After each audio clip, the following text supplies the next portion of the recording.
Sebelum menonton video ini, jangan lupa dukung channel ini dengan cara subscribe, like, dan share. Ya teman-teman, kembali lagi. Jadi di sesi ini ya, di video kali ini saya akan membahas mengenai template penulisan proposal skripsi ya. Jadi proposal skripsi bisa juga dinamakan juga ya, ada juga yang memanggil dengan nama TA1 ya, atau proposal TA, atau juga tugas akhir 1. Nah seperti ini teman-teman. Jadi ada tampilan semacam ini ya. Nah bagaimana cara kita melakukan setting dulu nih, setting halaman dulu. Jadi sebelum kita tulis, kita setting halamannya dulu ya. Silahkan diklik di versi layout, kemudian margin, kemudian custom margin ya di situ. Nah ini karena tadi sudah saya buat dulu ya. Ini marginnya adalah 4 cm untuk top dan left, kemudian bottom dan rightnya juga 3 cm dan 3 cm. Oke teman-teman, kalau semacam ini papernya yang kita pilih adalah 4. Oke. Nah sampai di sini kalau sudah header footernya semacam ini saja. Oke, ini default saja. Kita oke ya. Hasilnya nanti seperti ini teman-teman, panjangnya. Oke, kalau kita kecilkan, nah seperti ini. Oke, nah teman-teman perhatikan baik-baik untuk cara penulisannya di awal sendiri ya. Ini kalau untuk di awal sendiri, silakan dituliskan tugas akhir 1 dengan format Times New Roman 16 ya. Kemudian judul berbahasa Indonesia dan berbahasa Inggris Times New Roman 14 bold. Kemudian yang bahasa Inggrisnya italic. Nah kalau sudah, kita tuliskan ya, diajukan untuk memenuhi salah satu syarat mengerjakan dan menempuh ujian tugas akhir 2. Semacam ini. Oke, kemudian ada logo universitas. Setelah itu teman-teman harus menuliskan, nah ini dia, disusun oleh itu 12, sedangkan nama NIM dan program studi ini 14. Gitu ya teman-teman. Kemudian di sini nama fakultasnya, ini contohnya adalah Fakultas Ilmu Komputer, Universitas, kemudian ini Times New Roman 14, dan tahunnya di sini perhatikan juga 14, bukan 12 ya. Nah selanjutnya, halaman persetujuan tugas akhir dan sebagainya, ini teman-teman nanti bisa melihat lebih lanjut ya. Saya scroll pelan-pelan saja. Oke, dengan tampak hasilnya semacam ini teman-teman. Oke, kemudian ada halaman pengesahan dan juga halaman ringkasan seperti ini. Kemudian ini halaman ringkasannya. Kemudian daftar isi, daftar tabel, dan juga daftar gambar. Juga daftar lampiran ini jika ada ya. Seperti ini teman-teman. Kemudian perhatikan baik-baik ya untuk penomoran halamannya. Saya besarkan kembali. I itu ada pada halaman footer section 2. Nah, di sini teman-teman. Nah, ini footer section 1, ini section 2 ya. Caranya seperti apa? Dari tahun ini, kemudian layout, bricks, next page. Maka akan berganti menjadi footer sectionnya berganti jadi next section ya. Seperti ini. Kemudian untuk tata cara penulisan lebih lanjut mengenai formatting ya, footer, header, footer, kemudian daftar isi, daftar gambar, tabel, ada pada link lain di video saya yang lain, nanti akan saya sertakan di kolom komentar, kolom description box, maaf. Oke, selanjutnya kita masuk pada bab 1. Oke, bab 1 pendahuluan, isinya adalah latar belakang masalah, kemudian ada rumusan, kemudian ada batasan masalah, kemudian ada tujuan, dan juga manfaat penelitian. Nah, di sini tidak ada sistematika tugas akhir ya teman-teman. Ini harap dicermati kembali. Oke, selanjutnya kita akan menulis di bab 2, yaitu tinjauan pustaka dan landasan teori. Perhatikan baik-baik nama babnya. Jadi kalau teman-teman nanti seperti ini, kalian enter. Nah, kita lihat di sini. Nah, maka ini akan berganti ya teman-teman. Nah, supaya tidak berganti, teman-teman perhatikan baik-baik. Kita lakukan dengan cara shift enter ditekan secara bersamaan. Ya, di posisi ini, shift dan enter ditekan bersamaan. Maka dia akan tetap menyatu. Oke teman-teman. Nah, untuk tinjauan pustaka, nah ini seperti apa? Untuk tinjauan studi seperti apa nanti akan dibahas lebih lanjut. Saya akan memberikan contoh penulisannya secara langsung. Nah, teman-teman, di sini sebenarnya bukan 2 atau lebih ya. Sebetulnya di sini adalah 5 atau lebih penelitian sebelumnya dengan referensi. Perhatikan teman-teman, 5 tahun terakhir saja. Jadi kalau sekarang ini tahun 2022 ya berarti 2018 saja. Oke, kemudian ini ada tinjauan pustaka. Seperti ini tinjauan pustakanya. Jadi hal-hal yang mendasar yang terkait dengan apa yang kita lakukan. Penelitian apa yang kita lakukan. Nah, apakah objeknya, medianya, kemudian konsep sistem yang dibahas, kemudian tool ya, alat dan bahannya, kemudian bisa juga kita masukkan algoritmanya. Seperti ini teman-teman. Lalu tinjauan objek penelitian bila diperlukan ya, tetapi biasanya kita tidak menginputkan di sini, tapi kita tuliskan nanti di bab 3. Kemudian ada kerangka pemikiran. Nanti akan saya jelaskan juga contoh-contoh kerangka pemikiran bagaimana teman-teman bisa menuliskan. Oke, dan ini adalah bab 3 ya, bab 3-nya seperti ini teman-teman. Oke. Jadi ada teknik analisis data, ada model yang diusulkan, kemudian ada eksperimen, kemudian ada jadwal penyusunan tugas akhir, ini wajib untuk disertakan juga. Kemudian ada daftar pustaka. Nah, semacam ini. Oke, nah ini bukan attribute reference order, tapi apa ya? Nah, ini sudah saya perbaiki. Oke. Ini seperti ini saja supaya teman-teman tidak bingung. Nah, ini lampiran jika ada ya, jika ada. Oke teman-teman, nah seperti ini teman-teman bisa mencermati bab 1, bab 2, dan juga bab 3 ya. Di bab 3 itu nanti isinya apa saja. Nah, ini saya ingin menuliskan di bawah ini, di bawah sini ya. Ini saya tuliskan dulu.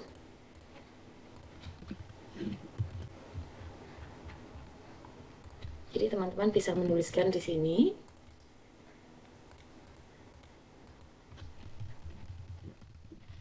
Nah, untuk formattingnya ini nanti sesuai tadi ya sudah saya paparkan bahwa mengikuti formatting pada link saya yang lain sehingga teman-teman tidak perlu menuliskan secara manual semacam ini.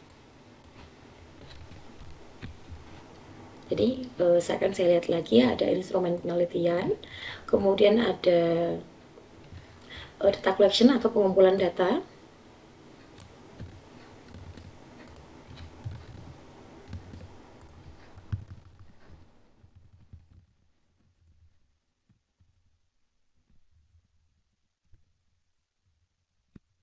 Kemudian ada pengumpulan data. Ada analisis data, kemudian ada metode yang diusulkan, kemudian ada juga pengujian model. Nah, semacam ini teman-teman. Nah, ini saya pointer dulu.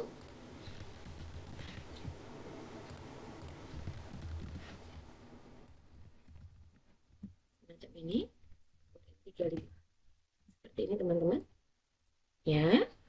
Kalau sudah terbentuk semacam ini teman-teman bisa melihat ya di pendahuluan. Nah, ini seperti ini teman-teman. Pendahuluan, tinjauan pustaka dan landasan teori, kemudian metode penelitian. Nah, seperti ini ya teman-teman. Ini yang harus teman-teman lampirkan. Nah, semacam ini kurang lebih bisa dibuat dalam 30-40 halaman. Oke. Nah, semacam ini. Nah, oke. Tanpa berlama-lama saya akan memberikan contoh untuk penulisan di kalau kemarin sudah di bab 1 ya. Sekarang ada contoh untuk menulis tinjauan studi yaitu di bab 2. Oke? Ya, oke teman-teman, tanpa berlama-lama, jadi ini adalah contoh implementasian dari template yang sudah saya jelaskan barusan ya. Jadi untuk contohnya, jadi teman-teman bisa melihat di sini. Jadi ini adalah salah satu contoh-contoh skripsi dari mahasiswa Teknik Informatika, ini miliknya Mas Zufar tahun 2019. Nah ini contohnya semacam ini. Nah untuk tinjauan studi ini bisa tuliskan semacam ini teman-teman. Jadi boleh dengan satu paragraf buka terlebih dahulu, kemudian dilanjutkan dengan penjelasan dari masing-masing artikel. Ya di sini kami menekankan kembali teman-teman sebaiknya menggunakan 5 artikel. Sebetulnya lebih boleh ya, tidak apa-apa, tapi 5 saja sebenarnya sudah mewakili ya representasi dari apa yang ingin kalian jelaskan pada penelitian kalian masing-masing. Oke, ini ada 1, 2, 3, 4, 5. Nah, semacam ini. Oke, teman-teman, ada 6, 7 ya, banyak, cukup banyak di sini. Nah, ini kemudian dituliskan dalam bentuk tabel state of the art semacam ini, teman-teman. Nah, di sini teman-teman boleh menuliskan mungkin tidak hanya metode tetapi fitur yang digunakan. Kemudian untuk menghasilkan akurasi semacam ini, nah apa saja yang dibutuhkan. Kemudian mungkin bisa dituliskan juga datasetnya dari mana atau jumlah datasetnya berapa, sehingga apabila nanti dilakukan komparasi atau perbandingan dengan penelitian kalian ini sudah jelas seperti itu ya. Kemudian di sini juga dituliskan juga ya, boleh juga menuliskan judul tetapi tidak wajib ada. Nah teman-teman yang perlu dititik beratkan adalah tahun di sini lebih baik jika teman-teman mengurutkan ya. Jadi ini kalau seperti ini contohnya, ini lebih baik jika yang paling atas ini adalah tahun yang terkini terlebih dahulu teman-teman. Jadi yang 2022 atau mungkin teman-teman menggunakan paling baru tahun 2021, nggak apa-apa. Dituliskan di sini. Kemudian baru yang paling lama di misalnya kalau ini kita di tahun 2022 berarti 2018 saja. Perhatikan baik-baik teman-teman bahwa kalau bisa tidak memasukkan artikel dalam jangka waktu lebih dari 5 tahun. Kenapa? Karena penelitian ini harus yang terkini, teman-teman. Harus yang terbaru, harus yang punya relevansi yang paling dekat dan berkompeten ya, sesuai dengan apa yang teman-teman ambil dalam penelitian teman-teman masing-masing. Nah, teman-teman, next, ini adalah tabel state of the art-nya ya. Kemudian nanti kita akan membahas tinjauan pustaka. Nah, untuk model tabel state of the art yang lain untuk informasi teman-teman ya, sebagai misalnya penambah wawasan atau ide, atau mungkin teman-teman, oh ternyata begitu bisa ya Bu. Nah, teman-teman bisa menggunakan semacam ini. Ini dari tempatnya Mas Robert Setiawan ya, tahun 2015. Nah, ini seperti ini. Ini hanya belum dibuat dalam bentuk referensinya ya. Harus dalam style semacam ini. Nah, yang betul semacam ini ya teman-teman. Nah, ini model state of the art semacam ini. Nah, metodenya dijelaskan di sini. Nah, seperti apa? Jadi, kalau di sini kan contohnya tadi skripsinya mengenai tumor otak ya. Jadi identifikasi tumor otak. Nah, bagaimana ini berlangsung? Nah, ini di penelitian yang sudah dilakukan di sini, ini ya. Di sini menggunakan 5 penelitian juga teman-teman, semacam ini. Oke, lalu teman-teman perhatikan baik-baik, ada satu buah paragraf yang mewakili ya. Jadi objek penelitian didasarkan pada hasil citra MRI pasien yang mengidap bla bla bla. Jadi nanti si pembaca atau mungkin ketika kalian ujian ya, Bapak Ibu dosen penguji nanti punya gambaran, punya informasi apa yang kalian lakukan pada penelitian ini. Oke, next, pada contoh yang lain, ini adalah sistem pendeteksian helm pengendara motor. Nah, ini Mas Erik ini sedang ongoing ya skripsinya. Nah, ini contoh saja semacam ini teman-teman. Ini baru draft ya, memang baru draft saja. Nah, contohnya semacam ini. Nah, ini kita bisa menuliskan sensor gerak, pemantauannya seperti apa, begitu. Oke. Kemudian contoh yang lain, misal seperti ini.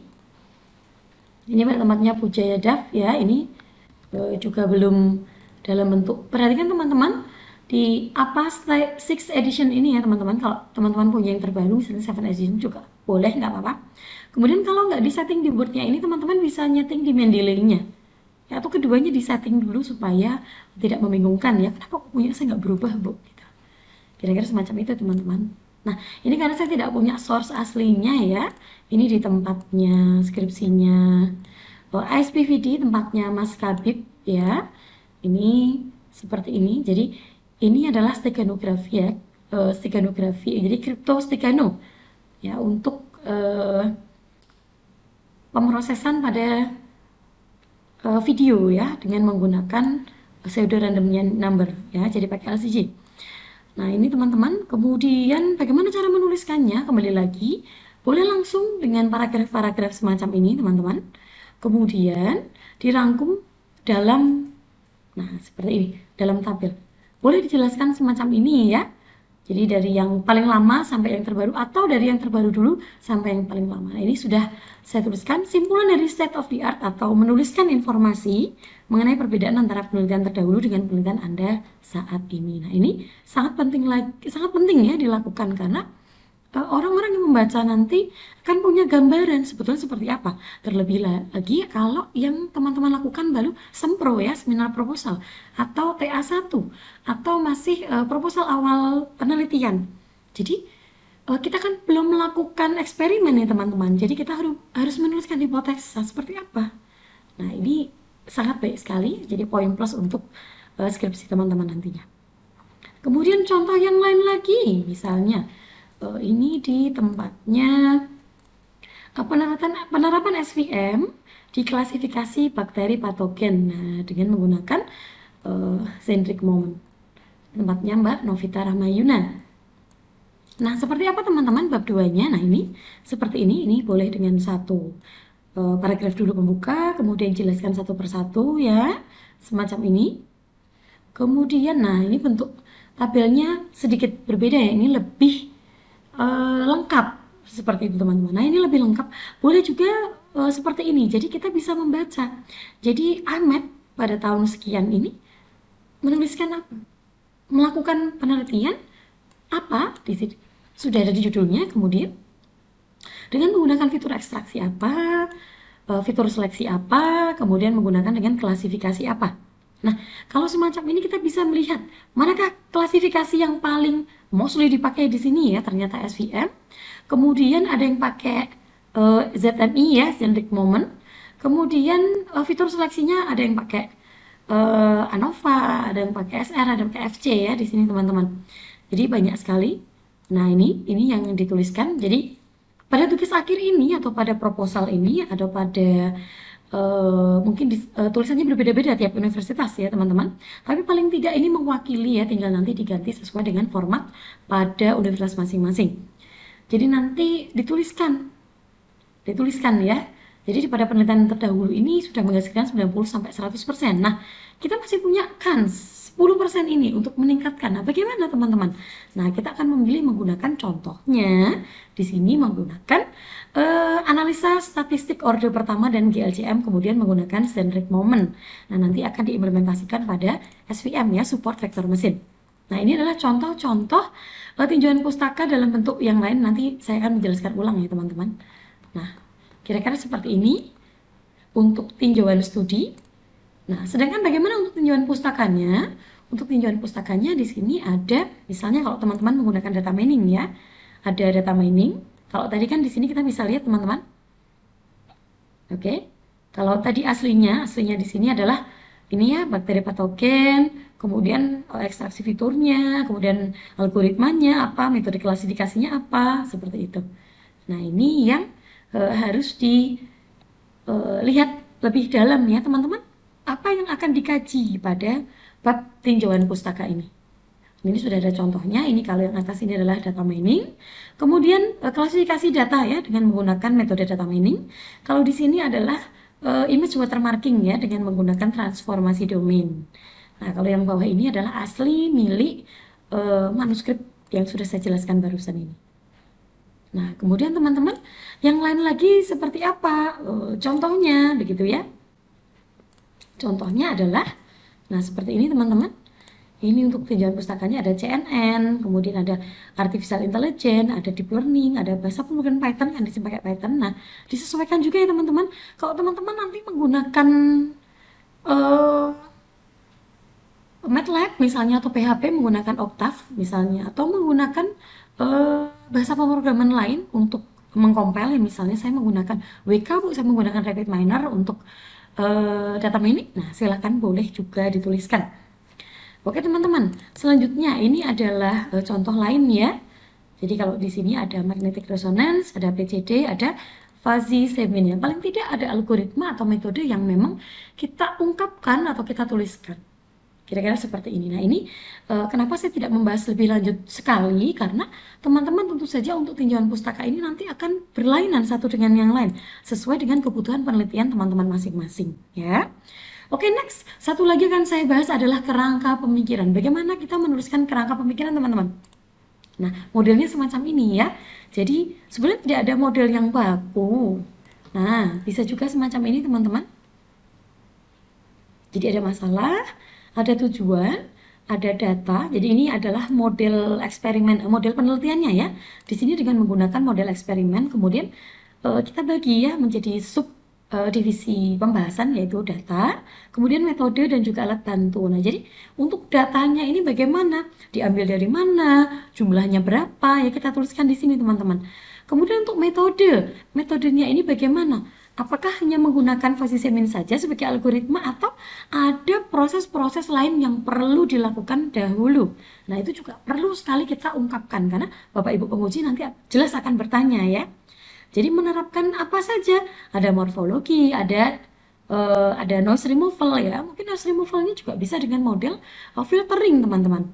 Kemudian untuk contrast adjustment, nah mungkin memang diperlukan kontras supaya citra yang kita gunakan misalnya ya lebih jelas begitu.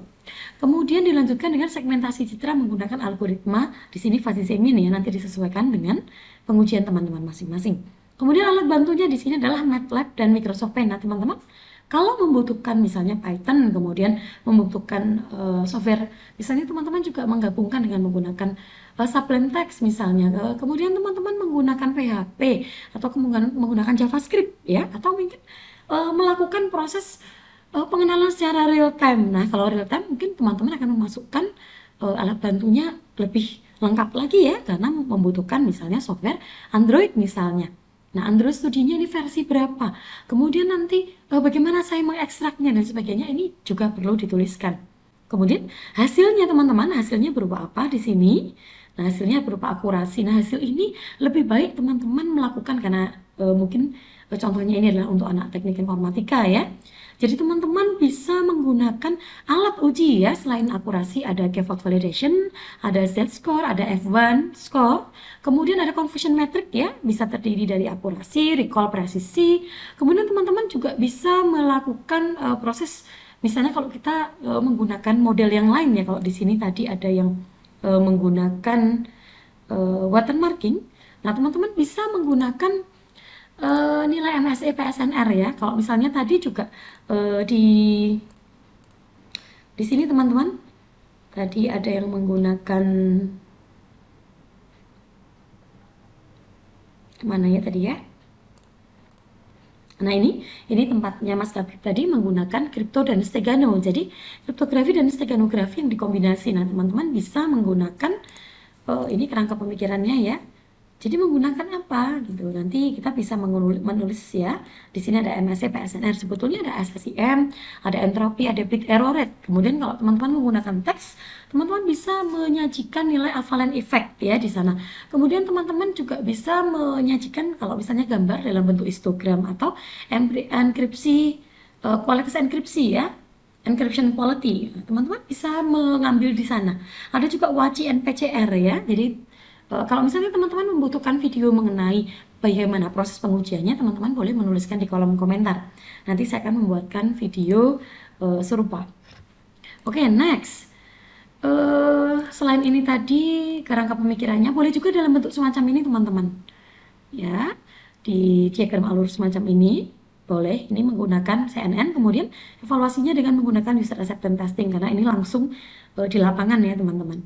Kemudian Selanjutnya ini adalah oke, ini kerangkanya hampir mirip ya teman-teman, hampir mirip semacam ini. Oke, saya lihat yang pertama ya, kerangka pimpinan. Nah, boleh juga dalam bentuk semacam ini. Ini untuk fishbone diagram. Oke, saya akan perkecil sedikit supaya teman-teman lebih jelas melihatnya. Oke, ini adalah kerangka pemikiran dalam bentuk fishbone diagram. Ini untuk melakukan ini ya, share informasi mengenai bagaimana melakukan klasifikasi kualitas bawang merah secara real time ya pada saat ini dengan menggunakan media langsung ya, pakai HP Android. Jadi kita bisa memotret secara langsung nih. Terima kasih Mas Sufar untuk penelitiannya. Sangat ini ya, bermanfaat untuk masyarakat. Oke, ini ada metode, ada aktor, ada software, ada atribut, dan juga data bawang merah sendiri. Atau boleh dituliskan data collection ya teman-teman.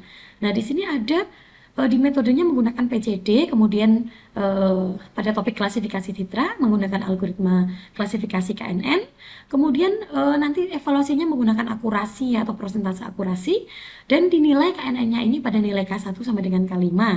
Sedangkan aktor atau do ya akan dilakukan adalah proses pengumpulan data dan kemampuan yang dimiliki oleh aplikasi.